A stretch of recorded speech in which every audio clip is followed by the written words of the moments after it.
Welcome to Focus. I'm Fatima Halim, and we are celebrating Black History Month, which is a month that is a little bit too short for me, but fortunately, our history is being made every day by incredible people doing incredible things. And with me today is one of those incredible people, Dr. Neil Nestor, who is a professor at Arizona State University.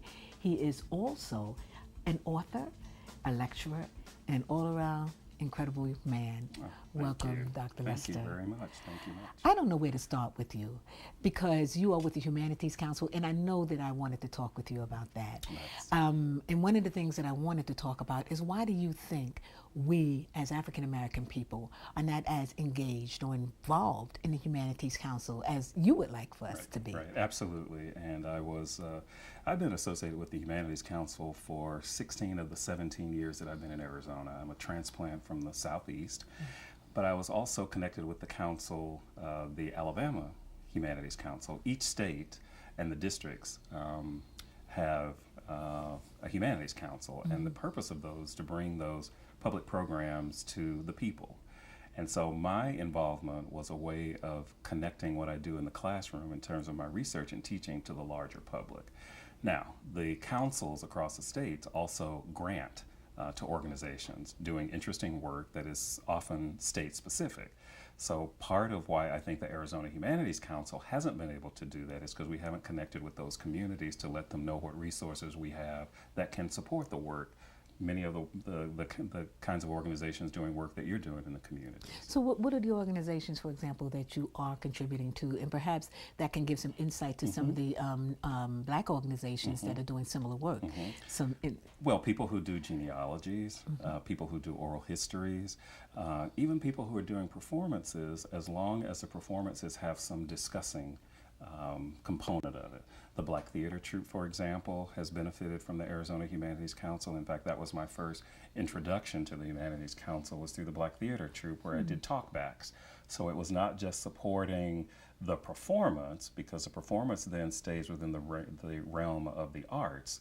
The discussion, the how did you feel about that, what does it mean to you, becomes the part where we are engaged in what I call, as Director of Project Humanities at ASU, talking, listening, connecting. Okay. And so we like to hear a conversation so that we have some possibility of discovery that exists in this context that will not be recreated again. So what you're saying is, because this sounds very feasible for any organization to get involved in. Absolutely. So, but why do you think the Black organizations aren't reaching out to you? Well, I don't know if they know that we exist. And so part of my tenure there was to try to reach out to some of those organizations. So some of them are faith-based. So we are doing lots of connections now through churches, through youth organizations, the Boys and Girls Club, through spoken word groups. So I think it's getting out. I think part of it is evolution. The Humanities Council has been around for about 40 years. And humanities still, in a larger context, is somehow relegated to scholars and people in academia. And part of what I've tried to do, both in my role as chair of the board of directors, but also as a former Dean of Humanities at ASU, and now Director of Project Humanities, is to demystify humanities and to show that we do humanities whenever we interact with someone. Sure. That we try to talk, listen, and connect every single day. We don't have to wait till some moment where we somehow do humanities. Well, I just want to talk a moment about Vital Voices, because that is one of the projects that is reaching out to the community, and just talk a little bit about that. Well, Vital Voices is an interesting model of collaboration, and I actually see humanities as collaboration. I don't know anybody who exists in this world without some connection to somebody else. And I've used that metaphor of hair, for example, because you know some of the work that we do, some of the culture work that we do on hair, is to somehow show that telling my story is also somehow connecting to my daughter's story and my spouse's story and my son's story. So I like to use that as a metaphor for humanities. We don't exist on an island. And what I'd like to see are the ways in which we show that our connections are sort of everyday connections, where we don't have to wait until an Aurora, Colorado tragedy, or a Tucson tragedy, or a Newtown, Connecticut tragedy, or some tragedy in our own neighborhood or in our family to recognize that we care about people and that the world matters and that we're not the center, but we are part of this bigger picture in the Sure. world. Vital Voices is just one of the many programs that Project Humanities does that partners with Performance in the Borderlands and also Savvy Pen. What's different about this collaboration is that we move around the Valley every third Thursday of the month talking about a particular topic. It doesn't have an expert, but rather we challenge and invite those who come to these programs to bring something to share. And so we started off as a simple Facebook conversation where somebody said, oh, I like Zora Neale Hurston. I think I'm having a literary crush on her. And I'm not an avid Facebook person, piped in saying, oh, I just did a discussion of a book discussion of Their Eyes Are Watching God. Somebody else pipes in and says, why don't we have a conversation about how Zora Neale Hurston's work has impacted us? Let's invite people to it. So we did it at the Phoenix Youth Hostel and Cultural Center, and people came and they brought. That was the key, that people brought stuff. So it wasn't a matter of people going in and then sitting and waiting to absorb, and there's nothing wrong with that. But we wanted this to be a different model. It was very interactive. And the one that you led us through quite elegantly and quite efficiently was the one on stories and storytelling. And that was so much fun. We started off with a story slam, but then we grew from the story slam and moved in and out of personal stories. And as you recall, there was somebody even singing her story as she talked about. And that's what we mean by Humanities, is really about raising the possibilities of connecting in places where we didn't imagine there were.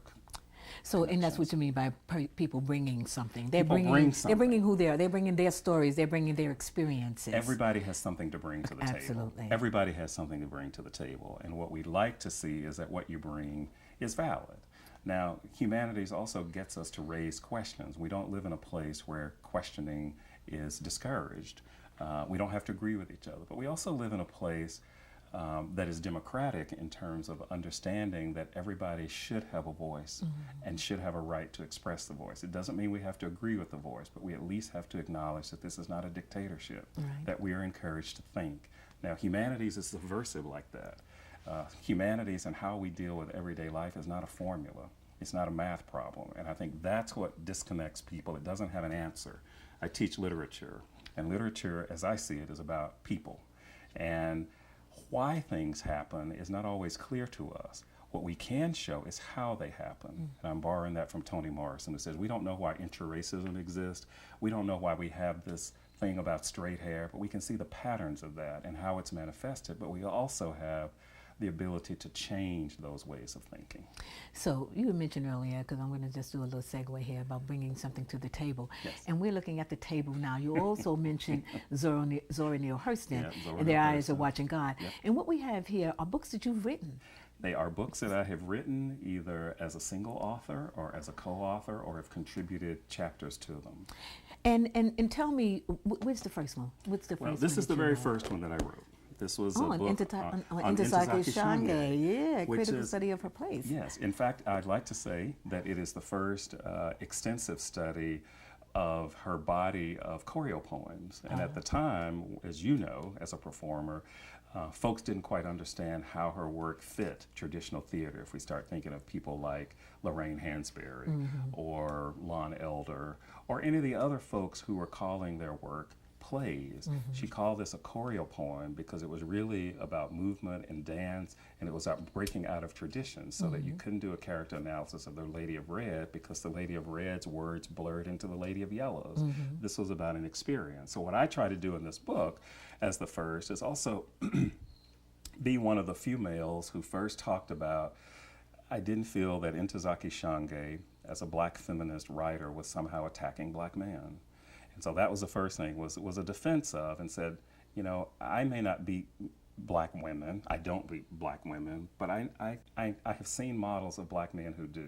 So how does one black man stand up and say, I understand, and this is not how to define black manhood? Right. And so that's how I sort of came to Shange, and I also wanted to figure it out because it was very complicated. It wasn't like any play that I have read. And it was also, in graduate school, the play that was left at the end of a semester. So plays that are left at the end of the semester, we rush through and nobody figures it out. So I actually tried to do those kinds of traditional things with her work that I was trying to do with us, and I couldn't do it. And that's what led to the book. Okay, so I'm going to skip around a little bit because you just did a show on NPR today. I did. And it was a show that's aired out of Philadelphia, and hopefully we'll get to hear it here online or something. I hope so. But you were speaking about the N-word. I was. And tell me about that show. I mean, how did that come up, and how did they know to call you all the way in Phoenix and all of the black folks in Philadelphia? No. Duh. Well, it's interesting because I think Django Unchained has unchained some more thinking about the use of this word. And I have taught a class, and to my knowledge, it's You taught a the only class on? I teach a class. It's the 4th time I'll be teaching it this fall. And what's it called? It's called the N-Word, an Anatomy Lesson. Okay. And what I do is I don't try to tell people whether or not they can and can't say it, because people can say what they want to. What I try to do is to bring this ocean of materials out there together in some coherent way so that people can make better choices on how you think and how you use language to reflect that thinking. Okay, so tell us a little bit about the show, and, Well, and what direction did they take that? Well, it was interesting because the host wanted to say, or to suggest, that somehow Django Unchained had resurrected the conversation. Oh, please. And what I wanted to make clear is that the conversation had never died. Thank you. And that even as recent as the inauguration yesterday, the internet was just a flutter with all kinds of references to nigger president and nigger Obama and nigger Martin Luther King. So that suggests to me that it's hard to sort of take that and pretend that Django Unchained sort of brought that up.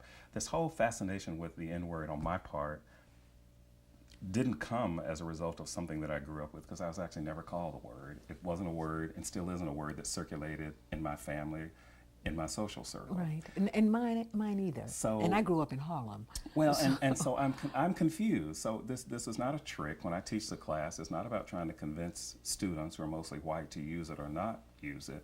It actually becomes more of a therapy session for some of them, because they tell me stuff that I would never hear, like what their parents and associates say. But what it does allow us to do is to look a little bit of the history and to look at how this has evolved, and to ask people to take personal responsibility for how they think and how they use language. So it's not just about a word.